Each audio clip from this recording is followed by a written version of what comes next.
Hey everybody, it's Professor Tifley. This is Module 3, History 114. This is the last of the lecture videos for Module 3. So we left off talking about the end of King Philip's War. Last thing we're talking about is Metacom. King Philip's been captured, been dismembered, and his body displayed as a warning to others. There's been massacres on both sides, bloody conflict. The English colonists prevail more or less, and this will get into significance here, the historical significance of this. Hundreds, if not thousands, of natives were either sold or in slavery in the West Indies, which would be the Caribbean, or expelled from the region, right? So this is really a major turning point. Make sure the English really had full control over the region. Allowed for continued and increased English colonization of New England. It really did. So King Philip's War is a turning point. Just much as the Pequot War opened up the Connecticut River Valley, King Philip's War opened up the rest of New England for English colonization. Impact on Native Americans, their populations were decimated, peoples were scattered throughout the hemisphere, some in the Caribbean, some will end up in Canada, other places, things like that. Native cultures and peoples did survive, though, and is able to return into the area of the Connecticut River Valley, Rhode Island, Long Island. What they're actually going to do is come together and combine these fractured nations into new tribes like Brothertown, Wisconsin, and other things. That's in in other places they'll adopt themselves into other Native American groups. A lot of them will just combine, just trying to find something. So Native American culture and way of life is their way of life, their old way of life is destroyed in many ways. But they are not destroyed. They are not killed off. What you get is essentially what we're going to call the diaspora here, the native diaspora. And diaspora is anywhere where people are scattered, right? So you use a diaspora from, there's an Irish diaspora, a Jewish diaspora, an Italian diaspora, an African diaspora, right? It's where people are taken from one area that they used to be together and then, scatter about. And that's the diaspora here that we have with the native peoples and groups. So let's just talk about this. And again, this is read on this, but it shows you what happened to the groups here, the Pecumtuck, the Nonotuck, Agawam, the Orinoco. Many of them, they're either going to go up into Vermont, up towards New York, and then eventually up into Canada and different places there.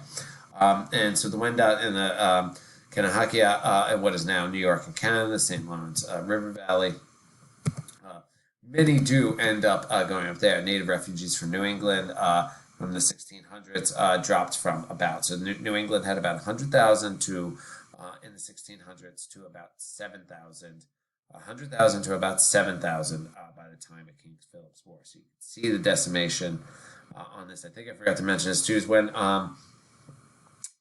Pynchon came out, Native American groups in this region had already been decimated, or not decimated, but severely harmed by disease that had made its way across the state from the early connection. So people, it did take a toll on the population, to say the least. So some are going to settle with refugees at Le Matin, and I'm not very good at pronouncing French, but here's where we're talking about, outside of Montreal. Others are going to move towards Vermont, New Hampshire, and Maine, Odanak, and Chagdacoke. I jumped ahead. But yeah, they're going to end up Odanak and Chagdacoke. Actually, that works up here by what is Quebec, is some of these. And over here, St. Francis, Abenaki. But these are going to be new settlements where the native peoples are going to seek refuge there. Again, later in the, they will begin to resettle in some places. Again, you're going to have where Native American reservations are created, and other places. Again, this is from that the book online that I give to you on Blackboard there. Really, and so that's what's going to happen to Native Americans. We'll talk about a little bit further at times. Some are going to come back, of course, to this region. I provide you that information in the required readings about, some of the family names out of there.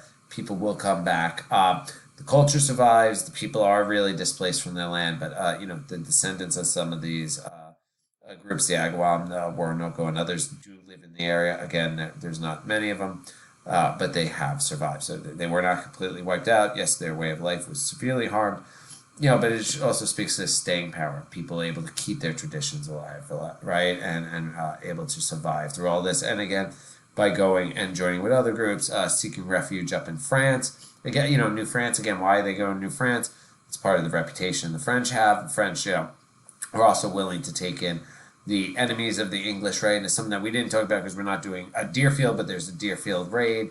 The Native American groups from Canada will eventually, early 1700s, 1704, attack the city of the town of Deerfield, along with their French allies.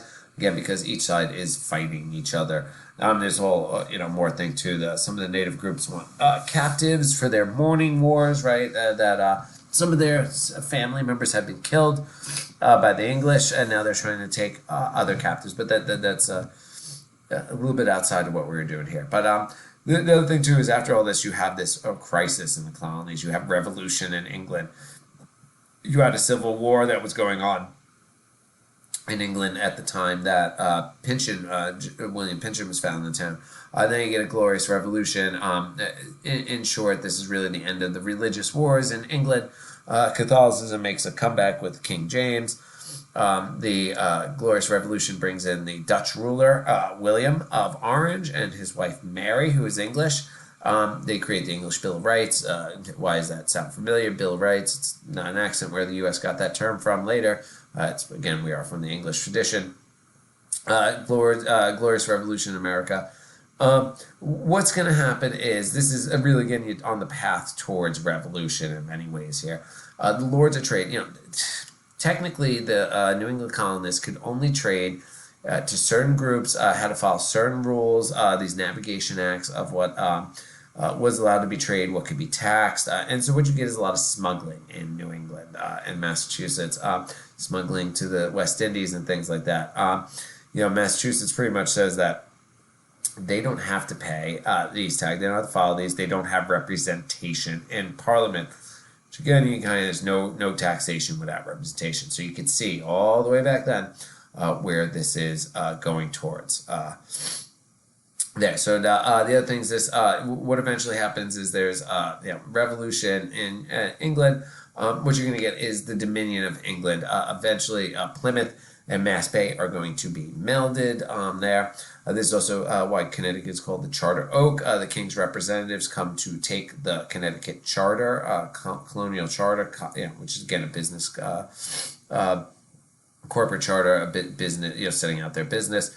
They come to take it. The story is some Connecticut leaders refuse to give it up. What they do is they go run and hide it in a charter, and hence it becomes the Charter Oak.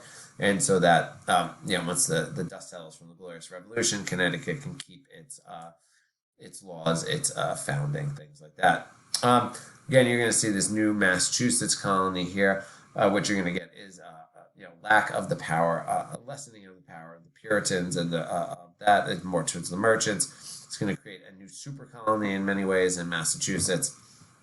And you're going to get more prosecutions of witches, things like that. But you can read about that. It's in the notes there. The other thing, I talked about this before, slavery in New England. It had been here from the beginning. Chattel slavery. Chattel is owning something as property, and that's how people were viewed, right? Massachusetts law, 1641, allowed slavery. So the difference is New England became a society with slaves, whereas the South, in the United States, becomes a slave society. Now, the difference of that is the scope of it, right? Slaves in the Northeast. Sorry, I meant to just show you the notes here with this, and I have. It keeps doing that. Keeps doing it. It'll give you an idea of what the slave society and a society with slaves are. You can read this there. But look at it this way: in New England, you made the highest percentage, which was Rhode Island, which is the center of the slave trade in the Atlantic.